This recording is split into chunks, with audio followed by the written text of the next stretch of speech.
These are the Fantasy Facts presented by Gridiron Experts with your hosts, Pat Loftus and Seth Keller. Welcome back, everybody. It is Tuesday night. Seth and I are here to break down Week 13 and give you a little sneak peek what's coming down the line in Week 14. First off, how are we doing tonight, Seth? I'm exhausted, honestly, but doing this energizes me, and also giving you your new nickname of Prison Cell Pat. What I'm going to do is I'm going to get the do-rag. I'm actually going to be Prison Mike from The Office. It's so terrible, but I love it. That energizes me though. Like if you had done that, Pat, like after I had like sent you the message on Twitter of like how much of a shit show today was for me at work, and like that would have made my day. But now you know for later. Sorry to disappoint, jerk. All right, let's get into it because we got a lot to cover. First off, give the show a follow. We're at GX Fantasy Facts. That's FAQS. I'm at Dynasty_Pat. Seth is at FF, the at-home dad. We are still running our promo with Viridian Global, our good friends at ViridianGlobal.com. Use the code FACTS, FAQS, at checkout. Get yourself 10% off your total order. Also, we have our promo going with our good friends over at Underdog Fantasy. Same promo code FAQS, and they will match up to $100 of your first deposit. And I believe now would be a great time to start jumping into that, because if your teams are out of the fantasy football playoffs, you can at least win some money doing that. And if you're good at doing the pick'ems, PM me, send me a little DM me, and help me out, because I am just failing miserably at my pick'ems. I did good on the pick'ems this week. I tried to do all the unders for the Monday night game because the weather was so shitty, and Damien Harris fucked me again. He cost me a win in my main league, and he cost me money on Underdog. Oh, see, you got it. I did under on passing yards for both quarterbacks, and under on receiving yards for Jonnu Smith, who was the only one with a catch for like 3 quarters. And I'm like, oh my God, I don't know if I'm that lucky or that unlucky that I picked the one guy that actually caught a pass in this game.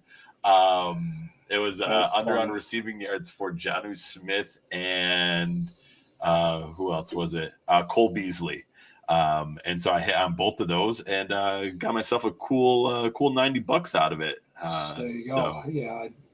That was the only one I missed on, was Damien Harris and the rushing yards. Anyway, shall we go to the opening question? I believe we shall. You ready? I'm ready. Always. It's time to pop one open with the opening question. So this week, the opening question comes from at Andrew Hall FF. Which quarterback would you prefer to roster in a Superflex Dynasty League? Jared Goff or Taylor Heineke? Yeesh. Pass. No, that is not an option. I mean, apparently the little horn dog Ian Rappaport got the whole Twitter community excited with Jared Goff's girlfriend. Some of those comments inappropriate for anywhere, just like anywhere. But Jared Goff is a very lucky man, and I mean, I guess Goff. No, I can't do it. I can't. I'm sorry. It's a pass. It's a pass. If I have to choose one, give me Heineke, because he has at least options there with Gibson, McKissick, McLaurin, Logan Thomas, assuming he comes back healthy again after this most recent injury. I mean, I feel like they're both replaceable though. So yes, if it's a last spot, give me Heineke, because if he doesn't get replaced, he's got a chance with those weapons. If he does have somebody come in, he has the opportunity to play well. They like him in Washington. They do. So And I it's mean, not, I don't know if anybody really likes Goff. I mean, okay, I'm going to try not to go on a big rant here because we got a long show. I like everything that I hear Jared Goff say. He's tried to really, resonate with the fans here in Detroit, and he has said all the right things. He has, he's working his ass off. And, I mean, this Lions team is bad, right? They are really, really bad. They have Hawkinson, they have Swift, and that's really it. They don't have much in terms of wide receiver weapons. Washington has way better weapons. Both teams are probably looking to replace their quarterback, if not in 2022, then in 2023. The saving grace here for Washington is, they're looking at potentially making the playoffs. So they're right now, according to Tankathon, Washington has the 20th overall pick, which this quarterback class is not shaping up to be anything very good, at least from what I'm seeing so far. So I think you can cross off first-round quarterback for Washington. And after that, the hit rate on quarterbacks goes down to like two productive, Dak and Russell Wilson, basically, after the first round. So if the Lions aren't taking a quarterback at 1, they might be taking a quarterback at 24. But again, not a very strong class. So I'm gonna default back to your argument, Seth, that Washington just has more weapons around Taylor Heineke. I feel like he's a bit more mobile. I feel like he can do it. He's got a little more arm strength. I feel like he can just do a little bit more than Goff can. I like Jared Goff. I just don't want to roster him anywhere. Yeah, and I do have him rostered in a couple places, and I'm not exactly happy about it in any of those places. Yeah. So I mean, I'm okay with him. I'm okay with kicking him to the bench and taking the shot on taking the shot on Taylor Heineke. Yeah. I'm just curious. Bear with me before we go to the news desk. I need to find Taylor Heineke real quick and see. What are you looking for? His rushing yards. So Taylor Heineke so far this year, 289 yards on the ground with 1 touchdown, compared to Jared Goff, who has 77 yards and also 6 lost fumbles. My goodness. Yeah, give me Taylor Heineke. Give me Taylor Heineke all day. All right. That's not good stuff. No. No. Andrew, thank you very much for the question, and let's go to the news desk. Now to the news desk.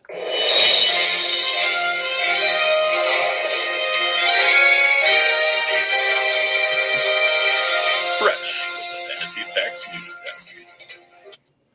So we had a busy week last week with some injuries, we got some positive updates as well. So let's start in Cincinnati.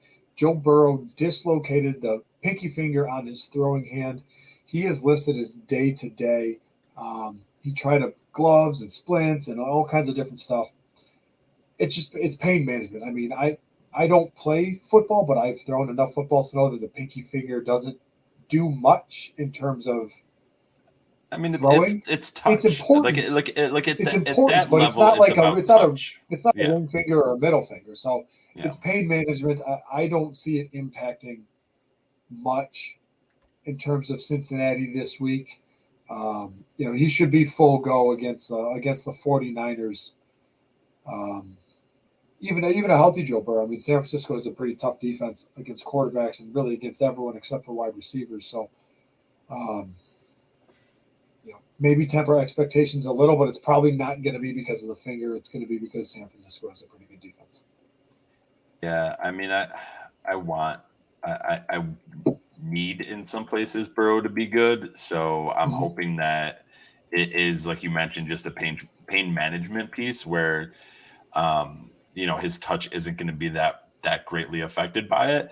So I'm hoping he's able to be at least decent, right? Because at this point, you're probably not. There's not many other options for you right now. So no, you're rolling out Joe Burrow if you had him, and you're going to roll out your Jamar Chase, your T Higgins, probably. I mean, Where's Boyd at now? Like, I mean, maybe Boyd, maybe not. Probably Boyd's been. I'm rostering Boyd in a couple of leagues. I don't think I've started him once this year, just because it's such a. It's not like, it's not like Higgins or Chase have missed significant time. Yeah. It all comes down to game script or game flow, and I think he had one big game back in week 4, and he had another one in week 8.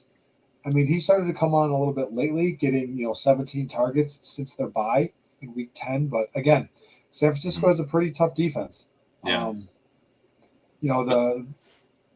And again, he's third in the pecking order, so I'm not expecting much out of T. Higgins, really. Yeah. I mean, you've got the big 4: Burrow, Higgins, Jamar Chase, Joe Mixon in that Cincinnati offense, and then you fill in Boyd and Uzoma wherever.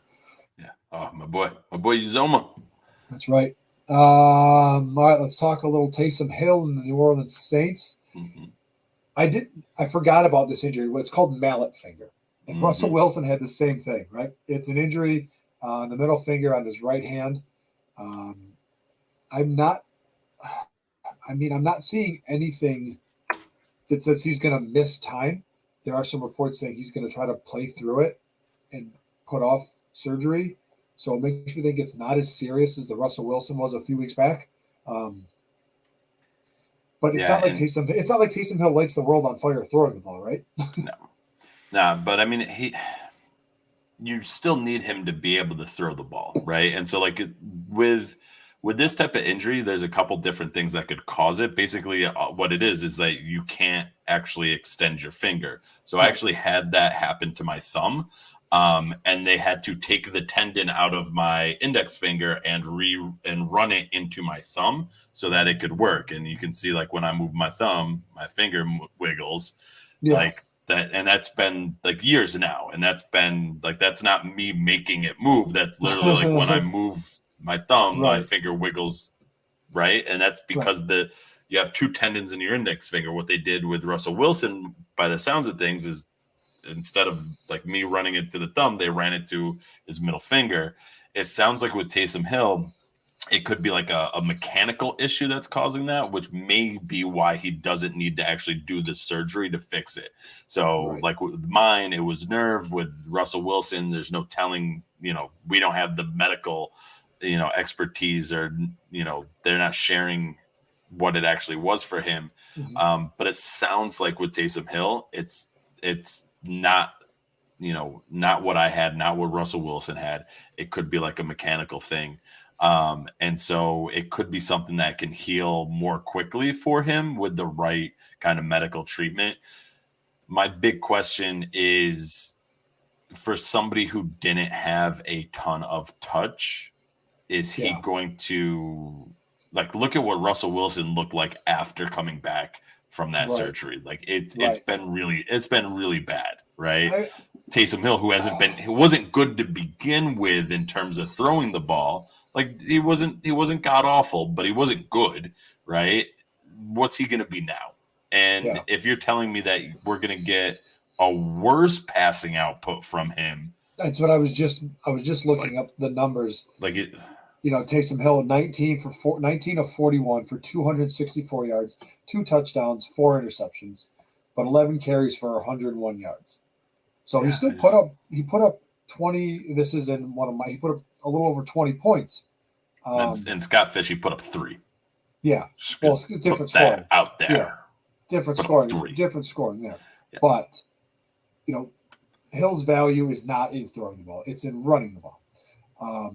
Taysom Hill threw more interceptions last week than Trevor Siemian has all season. Mm-hmm. And he's thrown the ball, so Taysom Hill threw the ball 41 times. Back in week 11, Trevor Siemian threw it 40 times, 34. I mean, they trust Trevor Siemian to throw the ball. I don't get the love and the infatuation with Taysom Hill. I get it. He runs the ball well for a quarterback. You could still probably put in a few gadget plays for him, but 19 of 41, 4 interceptions. I know New Orleans isn't going to make the playoffs this year, or at least I don't expect them to. Mm-hmm. But that is not what you want to see out of your quarterback every week.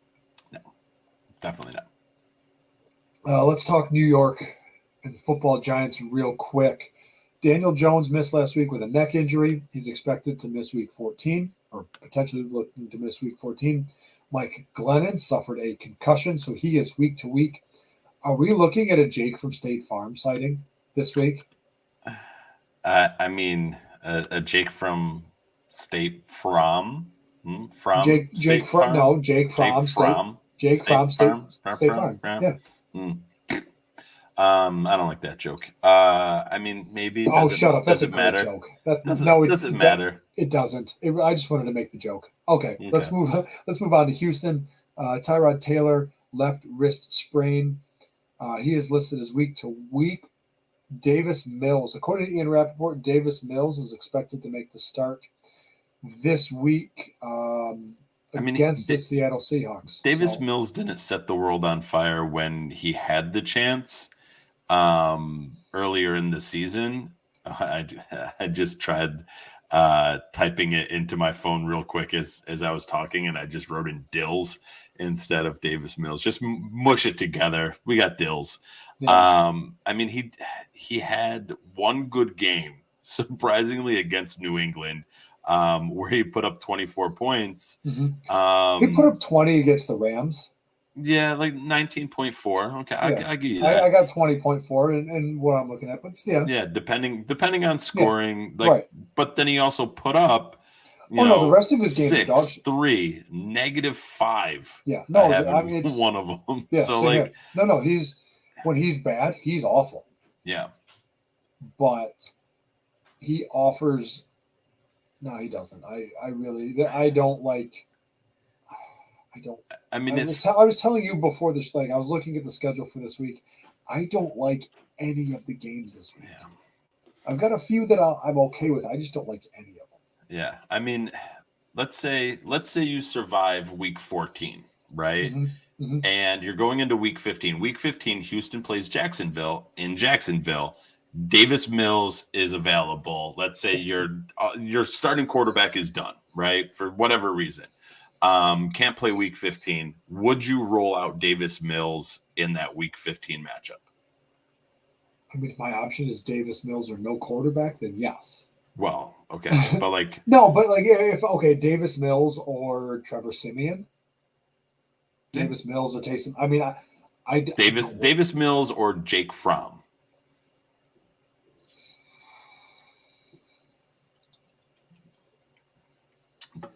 Davis Mills or Daniel Jones. Daniel Jones. He's about the only one, I think. I would give Davis Mills a shot over Jake Fromm. Okay. Yeah. What about, I mean, Davis Mills or Teddy Bridgewater? Teddy Bridgewater. What if, who is Denver playing in that one? This week? Yeah, I actually want to see. So this week, Detroit is at Denver. No, next week I meant. Oh, week 15.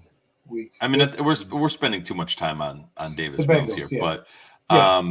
I mean, I'm just trying to say like Davis Mills or Andy Dalton. Davis Mills or. All right, let's get a little bit of good news. A little update here on Big Ben. He did not practice Monday, but Big Ben did return to practice today, Tuesday, ahead of the Thursday night game. So I look to fire him up against the Vikings defense that is really not good. I mean, you just watched the Lions carve up the Vikings defense. Mm-hmm. And if any defense gets carved up by the Lions, they deserve to be mocked and shamed and endlessly. Yes, agreed. All right. Let's move to the running back spot. And let's start in San Francisco. So 2 injuries occurred in San Francisco. You got Elijah Mitchell, concussion, likely out week 14. So he left the game. He was cleared, returned to finish, but he was added to concussion protocol yesterday after he had symptoms Monday morning after the game. Mm-hmm. So he has a clear protocol, which is looking quite, I would say, questionable at best, with the symptoms appearing yesterday. Jeff Wilson had a knee flare up, so he is now week to week. Trenton Cannon, I believe, he got carted off as well. Trey Sermon is on injured reserve. It's time to talk about your boy, JaMycal Hasty. I mean, JaMycal. You and I mentioned it quickly before the show. I'm in a couple leagues where my running back depth just literally wilted in front of my eyes as I approached the playoffs. And so I have one league where currently I'm rolling out Jamar Jefferson and Jeff Wilson. Those are the two guys that I currently have in there. And I feel like I'm dead in the water, right? And with those running backs, because week 14 I have Jonathan Taylor on bye. And so, we talked about the possibility of JaMycal Hasty being the running back there for San Francisco. And if he is, I mean, fire him up, right? Yep. Like, definitely. I feel like any running back can do well if given touches in San Francisco. I mean, he might be the only running back on the roster. Kyle Kuschek. Fire him up. So that's a little bit of hyperbole there, but Hasty, the Bengals are not, they're middle of the pack against running backs. They're 16th in points allowed to, half point PPR, points allowed to a running back. So they're gettable. This late in the season, if you have him, great, fire him up if you absolutely have to, because there are a couple leagues I'm trying to pick him up in as well. So, there was that in San Francisco. Let's go to Oakland. I'm sorry, Las Vegas real quick. I don't know if you saw the Drake injury. I refuse to watch it because every time I hear ankle fracture and then leg gets rolled up on, I don't watch it because it's usually gross. I can't watch those things. I didn't watch that one. But I mean, a broken ankle is nothing to play with. So it was a high ankle sprain and a fractured fibula. His season is over. So just go ahead and fire up all the Josh Jacobs to the moon for the rest of this season. Yeah. I mean, I was one of the people that was like Josh Jacobs in, the 5th, 6th round of redraft. All right, I'll scoop him up when he drops there. Mm-hmm. I mean, people were putting Josh Jacobs as like a 30th ranked RB, and that just seemed absolutely crazy to me. Yeah. Having him that low, and so, I mean, right now, it took him a little while because he had to deal with his own kind of injury issues, but now he's in a position where you could essentially. If you got him late, he could have been your 3rd, 4th running back. And right now, in some of my leagues, I am desperate for that type of love. And this is a pretty standard league. He's the 16th RB in this PPR league for me. So, I'm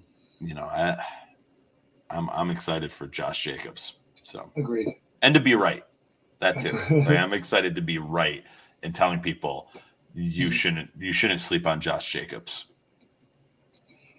Agreed. Again, Josh Jacobs to the moon for the rest of this season. Moving to New England, Damien Harris is a left hamstring strain. Mm-hmm. He was having a monster game. Injured the leg just before the end of the first half. I believe it was one more run in the third quarter. He rattled off a 22-yarder, came up limping, and that was it. You could see it when it was like CMC. Remember, there was like week 2 or 3 we were doing the show where we're watching the game, and CMC came. It was exactly the same. Yeah, like you saw, like there was like that little, like he went to plant to make his little cut because he went through the hole, getting ready to make his move on the second line of defense. There makes that little move, and you just see that little hop step type of movement. We've all done it. Yeah, that is the old man. Like usually it's we're softball playing basketball. We don't want to run anymore. So we'll do that. We'll do the hop and let people know that we're going to slow down. Yeah, the old softball injury. You get on first base and you call for a runner. Yep. Exactly. Ramondre Stevenson came in, filled in very nicely. 24 carries, 78 yards. New England is on a bye this week, so it gives a little extra time for Harris to recover from the hamstring strain. One, don't start anybody on New England this week. But two, keep an eye on the Harris injury, because if he can't go week 15, Stevenson enters high-end RB2, low-end RB1 status, in my opinion. So can I take a minute real quick? I know we're doing a lot of stuff, but like we do this for us as well.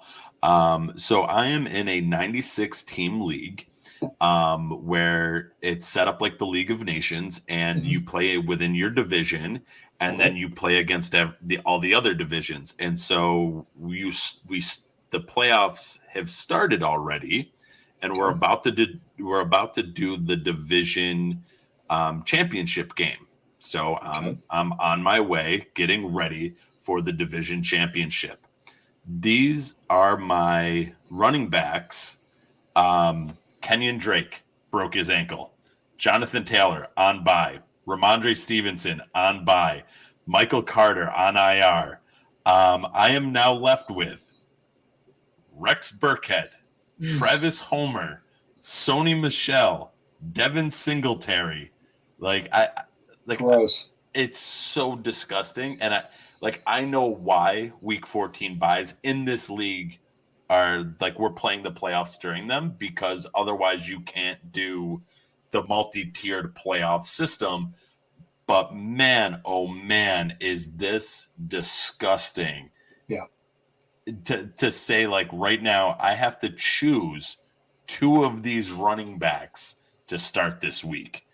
And there's nobody left on waivers anywhere, because it's a dynasty league, and yeah, there's nothing. Yeah, it's gross. Very. Damn you, Patriots and Colts being on bye. Miles Sanders tweaked his right ankle. Originally back from week 7. So he missed 3 games back then. He re-injured the same ankle in week 12. He tweaked it again in week 13. Didn't look too serious. Eagles are on a bye week 14, so he's got some time to rest up and heal. So nothing for him this week, but monitor him heading into week 15, because then you get to play that fun game. Is it Gainwell? Is it Scott? Which Philly running back am I gonna? Jordan Howard? Who is it? So, and he was finally having a good game. It's like Miles Sanders loves to do this to me, where it's like okay, maybe I was wrong. Maybe Miles Sanders is not, he's not that good of a running back. Like let's put it all into perspective. And then all of a sudden he goes 24 for 120, and then 3 for 3 for another 22, and then oh wait, no, he's hurt again. Yep. Just stop playing with my emotions. If he could get, what sucks for, and we'll end it after this, but what sucks for Philly is that they are coming out of the bye week 15 versus Washington, really good run defense. Then they got the Giants, awful. Then they're at Washington. So it's not like he has a real conducive fantasy football playoff schedule either. No. So monitor him coming out of week 14, looking ahead to week 15. Let's move to the wide receivers, and a bit of a surprise. The Chargers placed Keenan Allen on the reserve COVID-19 list. I just saw this one, so I'm not sure if he is required to sit out 10. I'm not sure of his vaccinated status. So if it's just 2 negative tests before the game, or if it's a 10-dayer because he has not gotten his shots, I don't know, but definitely worth monitoring. And if you need to, Mike Williams probably rostered everywhere. Maybe take a sneak peek at Jalen Guyton, see if he's out there. He might be a name to watch, as well as Josh Palmer, a couple of guys that might pick up a few targets that won't go to Mike Williams or Austin Eckler. Yeah, I was just gonna say I think it's all Austin Eckler, as much as I have my own weird personal apprehensions towards rolling out Austin Eckler at times. I think that game's going to be pretty much all Austin Eckler. So Yeah. if you got him, fire him up. I mean, Eckler was dinged up as well.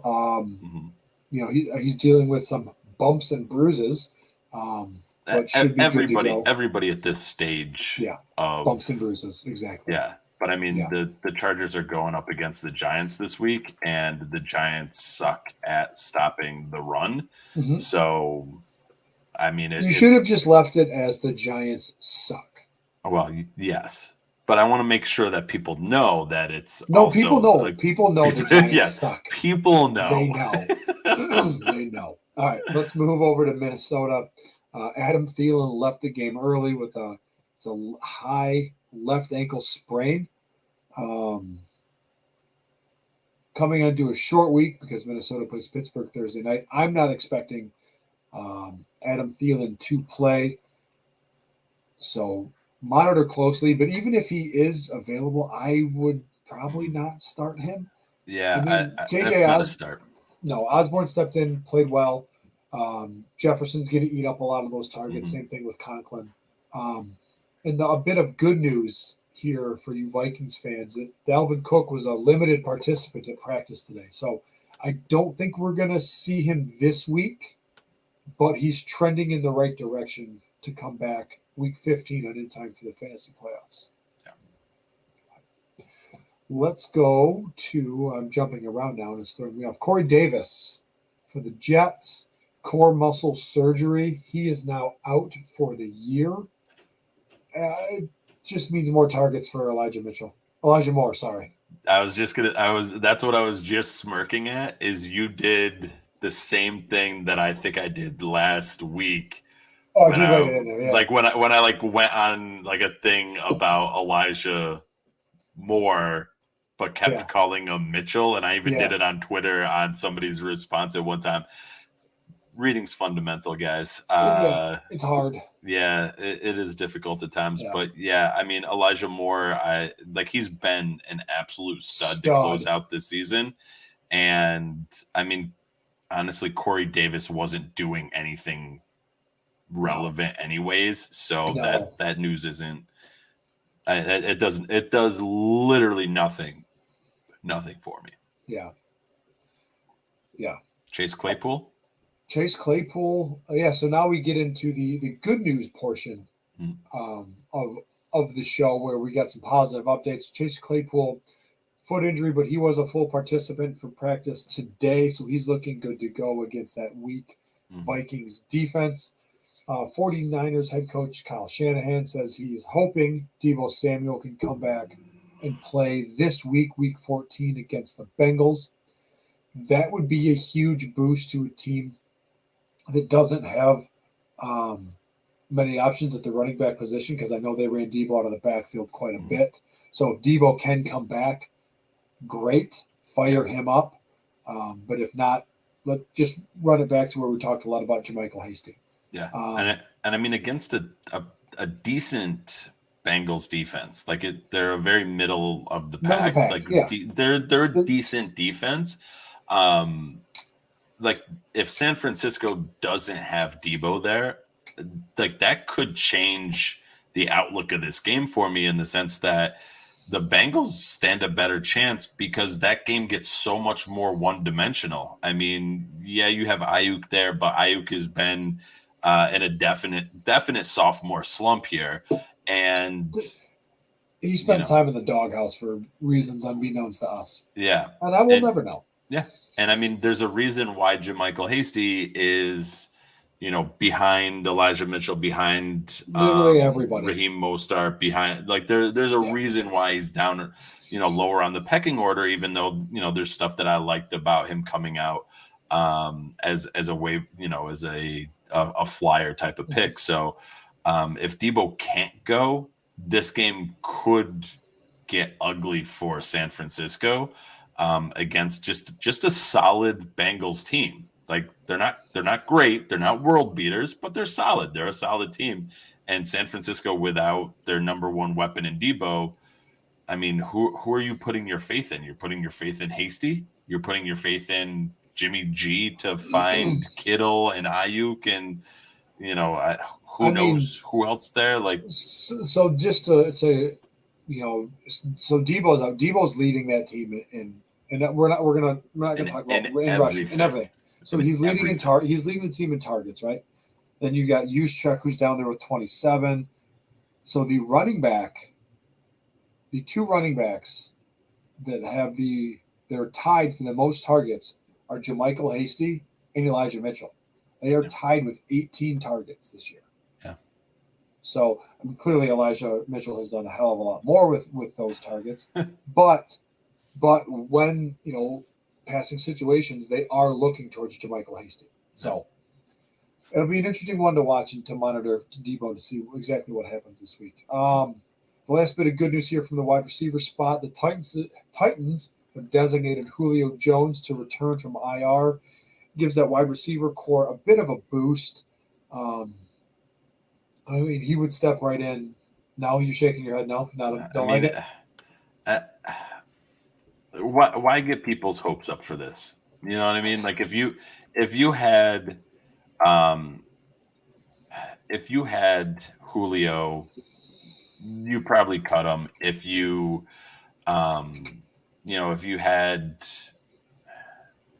if you're picking him up now, it's a lotto ticket, but it's just it just seems so gross. And like the Titans, they're an 8-4 team, but they are not the same team without Derrick Henry. Like I think that's pretty obvious. I mean, they eked out a victory against the Saints November 14th, and that was their last victory because they lost to the Texans.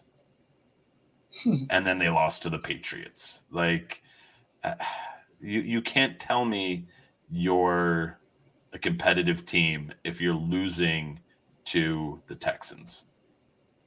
Sorry, I just don't believe it. Even though they beat the Chiefs, they beat the Rams, they beat the Colts, all high profile kind of wins there, but that's without Derrick Henry. Yeah. That's with Derrick Henry. Take Derrick Henry out of that equation. I don't want any part of this team. Julio coming back doesn't make me go, ooh, that one share of Tannehill I have. No, that's like that one share of Tannehill I've already shipped off. Like he's on the waiver wire. I don't want any part of it. And I don't want any part of picking up Julio at this point. And that's not a knock on how great Julio's been. That's just he's coming back from injury. And most of the time I'm looking to win right now. If I'm scouring the waiver wire for a guy like Julio, it's because I need to put a guy in right now. Yeah. And I don't trust Julio to come in week 14 and be something, especially on a Titans team that is floundering, to say the least, without Derrick Henry. True. Okay. Let's move to tight ends. Not much to cover here. It was a kind of a quiet week. Logan Thomas. All right. So they're calling it a hyperextended left knee. There were reports that it was potentially torn ACL, torn MCL. Ron Rivera confirmed that was not the case. I don't know how he comes back this season. I mean, I don't know. Am I wrong here in thinking that his season's over? I mean, this is why Washington can't have nice things, because they just shut down Fitzpatrick for this season as well. Yeah, I mean, if I want to say Washington's in second place in the NFC East. And they are. They're in second place at 6-6. Eagles are right behind them at 6-7. Cowboys are leading the way at 8-4, but the Cowboys, I want to say Cowboys and Washington play each other twice over the last over the last few weeks of the season. So these are games that, as a Cowboys fan, I've become accustomed to watching the Cowboys lose. I mean, the I keep wanting to call them their old name, but the Washington football team, right? they end the season playing the Cowboys twice, playing the Eagles twice, and playing the Giants. Washington could be a playoff team because these are prime games that the Cowboys lose just to screw with my emotions. Mm-hmm. And if that's the case, we might see Logan Thomas back. You know, the hyperextended knee, multiple weeks, that's hard to put an exact timetable on. But I mean, this could be something where we see Logan Thomas, because, you know, the Washington football team's fighting in week 17, 18 to get into, you know, a playoff spot. So I don't think you shut them down yet. I don't think I don't think Washington goes very far if they get into the playoffs. But once you're in the playoffs, you got a shot no matter who you are. And exactly. You know, so exactly. I don't think you shut them down. But I mean, in terms of fantasy, if you got the luxury to hold him to week 17 championship or a week 18 championship, I would do it, because he's a vital cog in the wheel that is Washington's offense. But I don't think many teams are designed with the luxury to be able to hold him, unless it's a dynasty roster where you're rostering, you know, 25 to 30 plus, 35 plus players. So. Right. And lastly, David Njoku was placed on the reserve COVID-19 list. I mean, just opens up a little bit more for Hooper and Harrison Bryant, really. I mean, even that Cleveland offense is just kind of... One last thing on Washington. Just realized this. I don't know if this is scoregami or not. Washington has won back-to-back games with the score 17-15. What? Yeah. They beat the Raiders 17-15 on December 5th. They beat the Seahawks 17-15 on November 29th. I am just shocked and in love with the fact that they've won back-to-back games with that score. Okay. Yeah. Well, and there you go. And there we go. All right, let's get into week 14. So first off, teams that are on a bye this week: the Colts, the Dolphins, the Eagles, the Patriots. Do not start anyone from those teams. And we were talking about this pre-show. There are some big names that are on a bye this week. So hopefully you've secured a respectable position in the playoffs where you don't need anything crazy to happen this week. Yeah. Or rely on one of those, a big name, a Jonathan Taylor, a Jalen Waddle, a Jalen Hurts, a Devonta Smith, a Mac Jones, a Damien Harris. Yeah, I mean, I think there's, like, honestly, that's kind of where I want to focus this week on is some of some of those games where you might be able to eke out some kind of leverage for the fact that, you know, you have Jonathan Taylor on bye, you have I have Jonathan Taylor on bye, I have Ramondre Stevenson on bye, I've lost Kenyon Drake. I literally just mentioned it earlier on. And in other leagues, you know, I have Gaskin, or I have Miles Sanders, or I have, like, there's so many players out of here that you could be missing in week 14.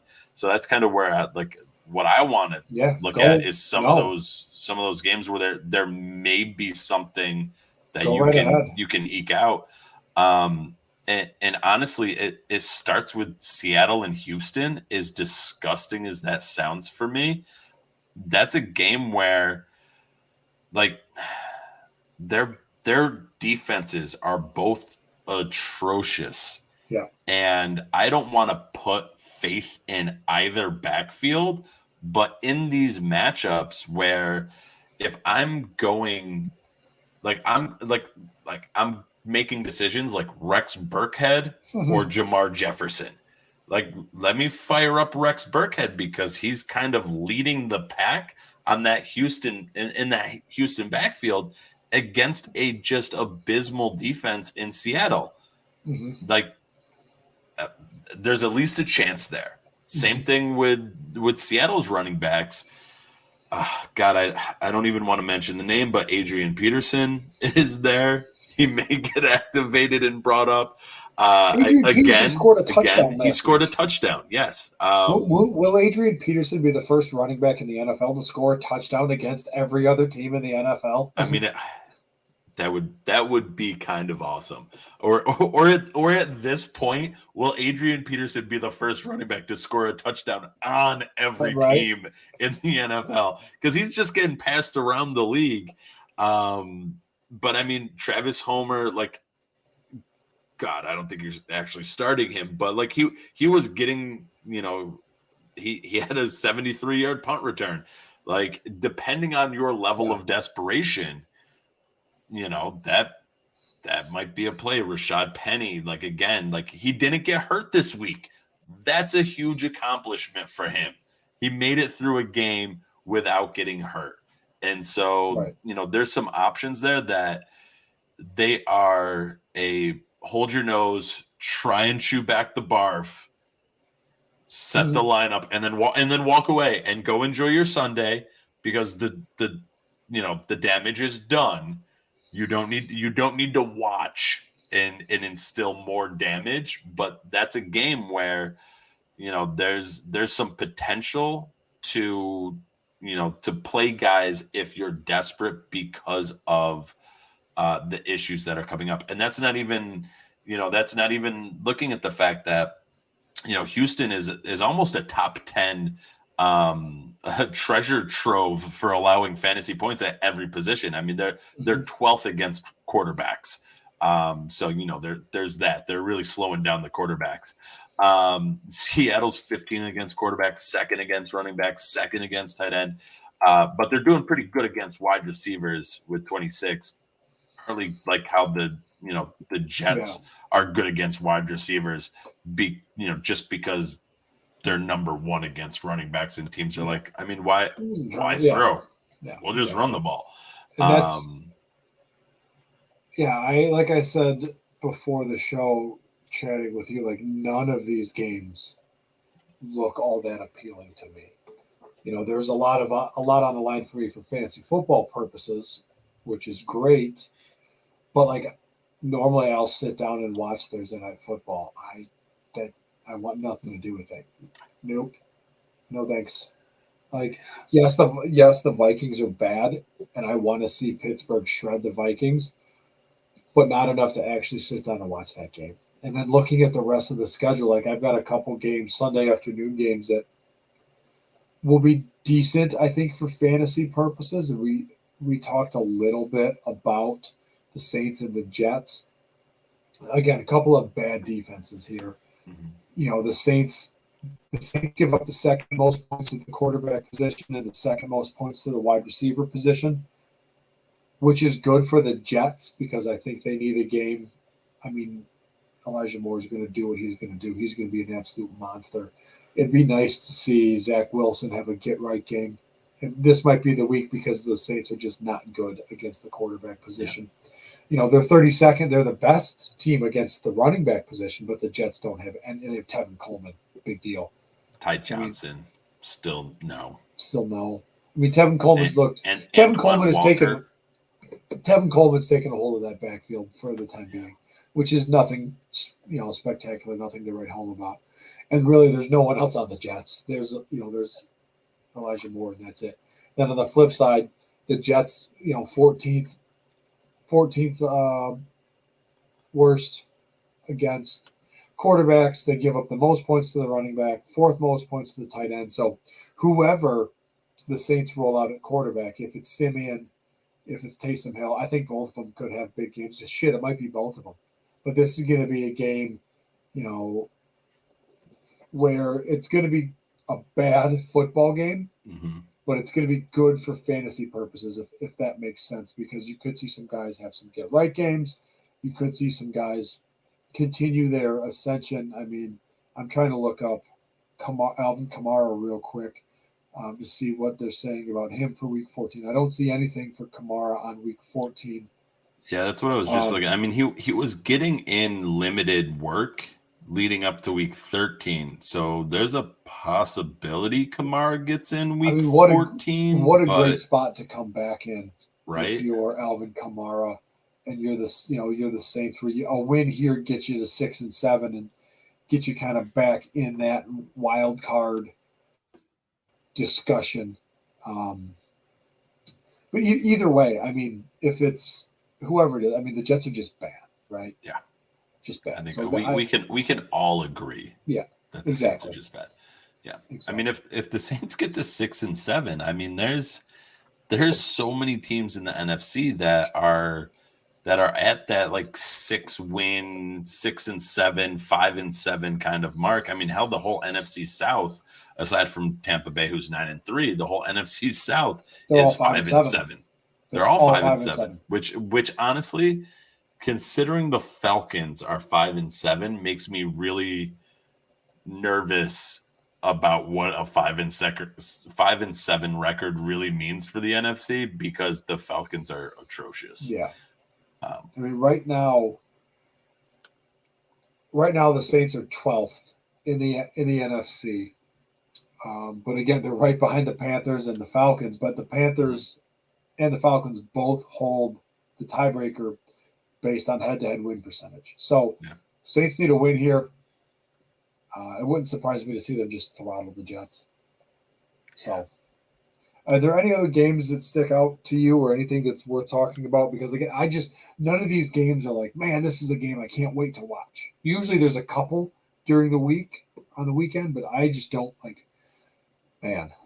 I mean, I think the biggest game of the weekend is going to be Buffalo at Tampa Bay. Like that's the game of the week right there. Yeah. And that's going to be a tough one for fantasy points, because both of their defenses are good, even though the Bills' defense just got, essentially just kept getting pushed back by New England's just stellar offensive line. I think people forgot for a moment that, like, the reason why New England, like, yes, and this is not to take away from Belichick and Brady and stuff like that, but like, another reason to why they've been so dominant for 20 years is they've had one of the best they've had one of the best offensive line coaches, which turned their offensive line into one of the best units. Like, they may not have had the biggest name guys, but they always had such a good offensive line unit, and they showed it again last night. Like we'll run the ball, and just run it down your throat. Like, we have a good offensive line. And so, the Bills just kind of got knocked around because of that. But this game right here that's a pretty good game. I mean, it could be a good game in terms of defense when you think about, or in terms of fantasy. Like, Fournette could have another good game. Like, he's been on a roll here. He could have another good game against this Bills team. Playoff Lenny. Yeah, I mean, he's been regular season Lenny. Like, he's been doing pretty good right now. I mean, he had that 40-50 point game 2 weeks ago. I don't think you're going to get that out of him, because it's just so anomalous. But there's a chance here for Lenny to have a good game. There's also a chance here because the Buccaneers secondary has not been great. They allow points to the quarterback. They allow points to the tight end. I mean, they've gotten much, much better against the wide receiver, especially with the return of Bunting-Scantling. But, there's opportunities for the Bills here, and part of it's just because Josh Allen's good and Stephon Diggs is good. And the weather's going to be a hell of a lot nicer this week than it was Monday night. Right. I mean, oh my God, could you imagine if there was is Tampa Bay a dome? No. No? Okay. Nope. I was going to say, could you imagine if it's like a hurricane in Tampa Bay, and it's just again, it's like, you thought Buffalo was bad. Here's 60-mile-an-hour gale force winds in Tampa Bay. It's supposed to be 72 and sunny. I I mean, I'm sure it is, but that would have been funny and completely Buffalo's luck. Yeah. But I mean, there's a lot of a lot of good places to go in that game, and then just in terms of like raw football, that's probably going to be the most fun game to watch of this week. Yeah. I I was looking at this earlier and I think, man, that's a good game. The Monday night game is a good one, the Rams and the Cardinals, because you have Hmm. the top two teams in the NFC West. You got Arizona, the only 10-win team in the NFL right now. Murray's back, Hopkins is back. James Conner is running and catching the ball like a man possessed. The Cardinals defense is stellar. The Cardinals defense is looking quite good. Mhm. The Rams defense, no, they're no slouches. I mean, they Yeah. have three of the doesn't necessarily equate to being the best defense on the field, but they have three of the biggest names in the NFL on defense. They haven't quite gelled yet, but the Rams are giving up points to the wide receiver position, to the tight end position. I mean, the Cardinals have a pretty good wide receiver core and a pretty good tight end. So, you're gonna regardless, you're gonna fire up Murray, Hopkins, Kirk, Ertz, Connor, Stafford, Cup, like Henderson, Van Jefferson. Van Jefferson. Van Jefferson's looked really good with Matt Stafford this year. Like, you're gonna fight OBJ, you're gonna fire all those guys up. I mean, that's gonna be a hell of a game to watch Monday night, and that's probably the game that I'm out of everything on the slate this weekend. That's the game that I'm most excited for. Is probably LA and Arizona, and I'll carve out some time Monday night to watch that game. That'll be a good one. Yeah, and I'll just throw one more out there too, because I don't want people to just completely forget about the 1 o'clock games on Sunday. I think the 1 o'clock game that I'm probably going to pay the most attention to is actually going to be the Raiders and the Chiefs.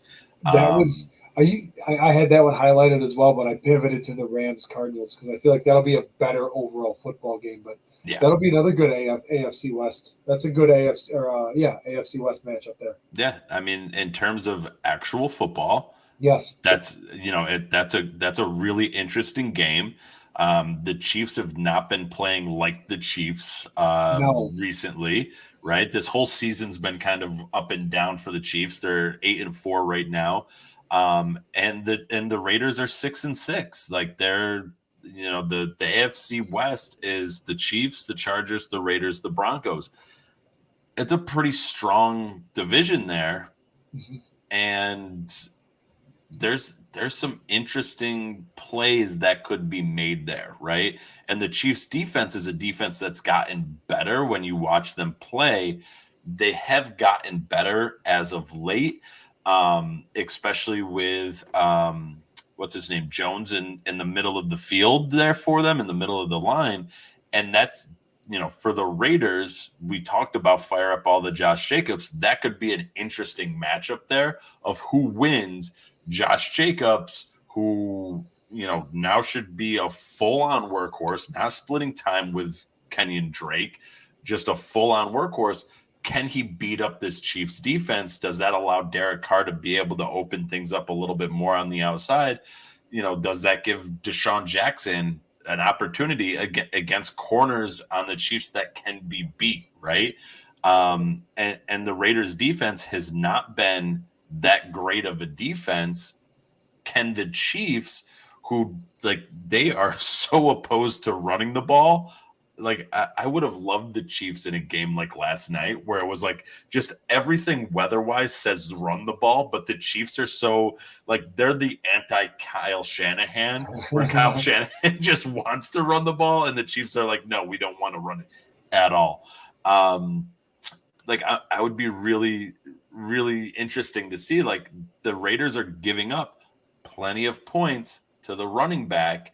Will the Chiefs give CEH and Darrell Williams opportunities to run against the Raiders, or are they going to keep trying to force that passing game, which I think that's what their Achilles heel has been this season, is trying to force the passing game when the run is there for them. Can they take it? And so I think that's going to be a really fun game. It's going to be a little bit of a chess match. I think there's going to be some opportunities to take advantage in terms of fantasy. It's just going to be a matter of like, you're probably going to get CH for cheap because he hasn't been a superstar this year. Yeah, he hasn't been what we expected. Yeah, and so you could probably get him for cheap. He might have a good game against a really weak defense in this Raiders front seven. So lots of different possibilities to take place there. And again, it's a really interesting game for actual football standings as the NFL teams, are only this is 14, 15, 16, 17, 5 weeks away from the last 5 weeks of the season, right? So what are these teams going to do as they make their playoff push? A Chiefs loss here opens things wide open in that AFC West. That's another good one. Yeah, good call. I'm glad you talked about that one. Yeah. Are you ready to wrap this up with our favorite segment? Wrap it up with a bow on top? With a bow on top. All right. What segment is that, Pat? You know what time it is.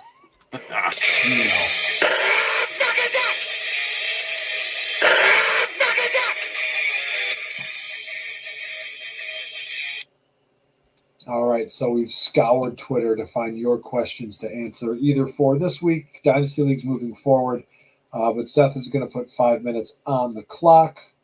We ready? Oh, yeah, I'm ready. Well, let's go. Say when. When? Okay. First question tonight is from @FantasyBurner12.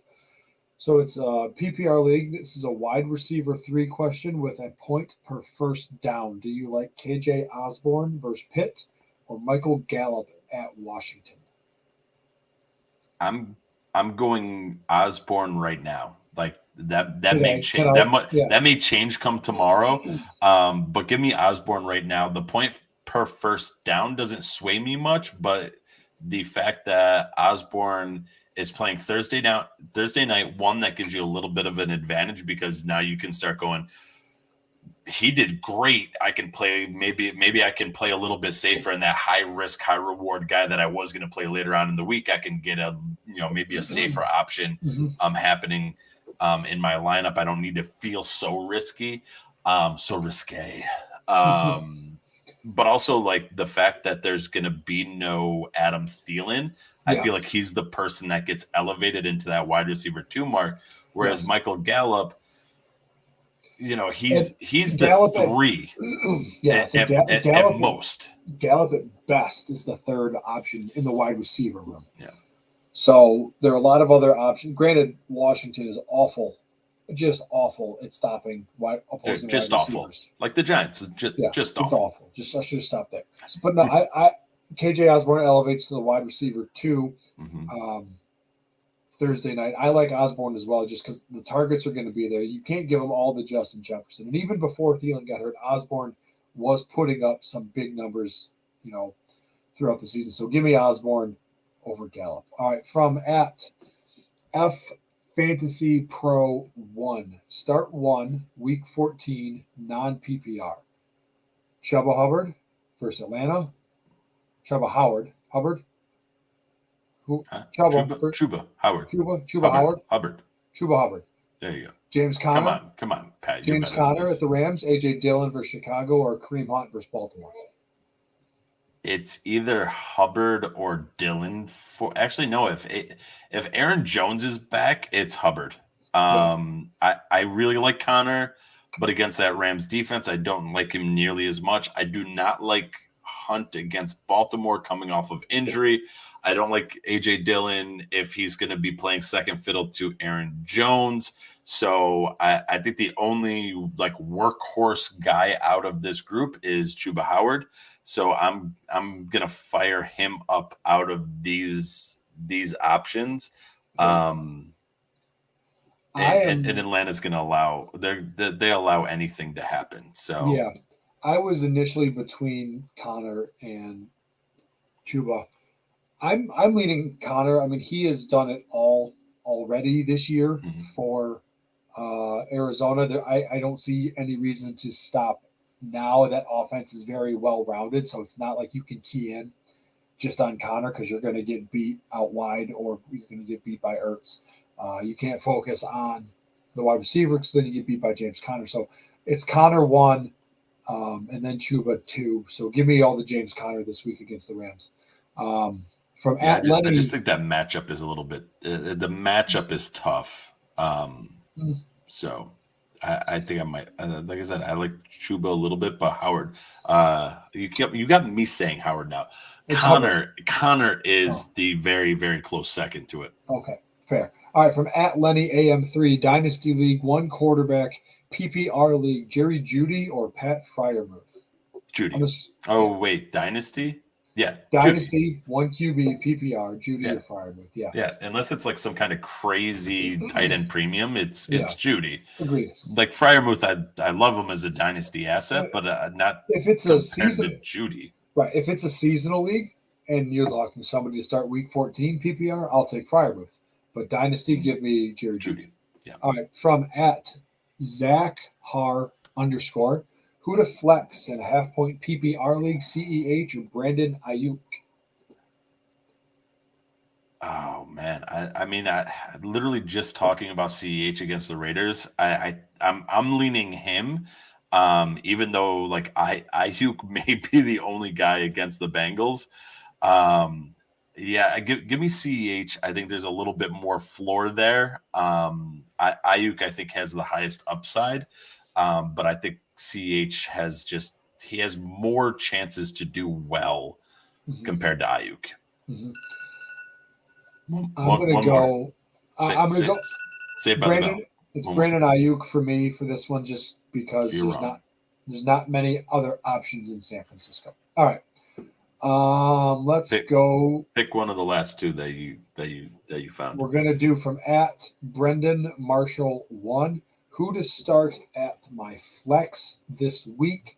AJ Green, Rashad Bateman, Amon-Ra St. Brown, Marquez Valdez-Scantling. Wow, man. Can we just roll? Let's just roll on the high of Amon-Ra St. Brown. Like my man, that's kind of where I'm leaning. To Denver has a pretty sneaky defense, but Detroit they're going to be down. They're going to throw a lot. I just, I don't know. It doesn't say anything about PPR or half point, but I think AJ Green and MVS are hard nosed. I was between Bateman and Amon-Ra. I will take. Here's the thing I'm going with to take Bateman. Jared Goff throwing the ball to Amon-Ra over Lamar Jackson throwing the ball to Rashad Bateman. And here's the thing, right? And it's like trying to not be emotional on the fucking goose egg Bateman just hit me. Like, if you were going to tell me you're not going to show up to work, send me an email. Let me know you're not going to be there. Don't no call, no show, Bateman. Right. And that's kind of what I'm dealing with at work. So that's extra personal. Screw you, Bateman. But trying to take that personal lens out of it, right? Bateman's numbers since the bye, right? They had a week 8 bye. Against Minnesota, 10 points. Against Miami, 14 points, right? Both of those, 8 targets. At Chicago, 6 targets, 5.9 points. At Cleveland, 4 targets, 7.1 points. At Pittsburgh, who should have been like their defense against the Ravens was pretty good actually to keep the game, under 40 points total was pretty decent, both defenses. 1 target, 0 points. And in his last 2 games, his snap percentage was 44 and 45%. I am not trusting Bateman. Yes. Long way to go. Moving forward. I again, dynasty asset, perfectly fine. In terms of any redraft roster that I have right now, I don't trust him, and I don't trust that Ravens offense to be able to get him the ball. It's more that. It's more not trusting Lamar Jackson right now. And that was the whole argument during draft season was, can Rashad Bateman be people were like, can he be a wide receiver 1? Can he be the wide receiver 1 in all of fantasy with Lamar and that Ravens offense. And yes, that's pure hyperbole, but like that was the question. And I think we're getting the answer. We've gotten the answer to that over the past 5 weeks. And the answer is no. He'll have weeks where he can be okay, but he disappears. And that's that you can't trust that in your managed leagues. Right. All right. Well, that does it for us tonight. Real quick. Oh, I gotta get some water. We did a lot of talking. Real quick. Make sure you check out Viridian Global. Use FAQS, that's FAQS, as the promo code. Save yourself 10% at checkout. And this is the perfect time of year to do it because these make perfect Christmas gifts. They have shirts, they have hoodies, they have hats, they have little beanies. Your ears are cold? Get yourself a little beanie with an awesome logo on them. That's what you can get over at Viridian Global. It's the perfect time of year. Get yourself some Christmas gifts. Get it for yourself. Get it for people you love. Christmas gifts from Viridian Global. You heard it here first. Use the promo code FAQS. Don't forget, use the promo code FAQS. Also at Underdog, it's at Underdog Fantasy, FAQS, and they will match up to $100 of your first deposit. Yeah. Like, all right. Now's the time to do it. Yes. Not only is it that time of year where your team might be out of the playoffs, they're matching $100. That's like free money. It's free money. It's free money. All right. Give the show a follow. We're at GX Fantasy Facts. Hit us up with those questions. Start sits, roster help, whatever you need. I'm at Dynasty_Pat. Seth is at FF, the at home dad. That does it for the show tonight. Good night, everybody. Catch you on the flip side.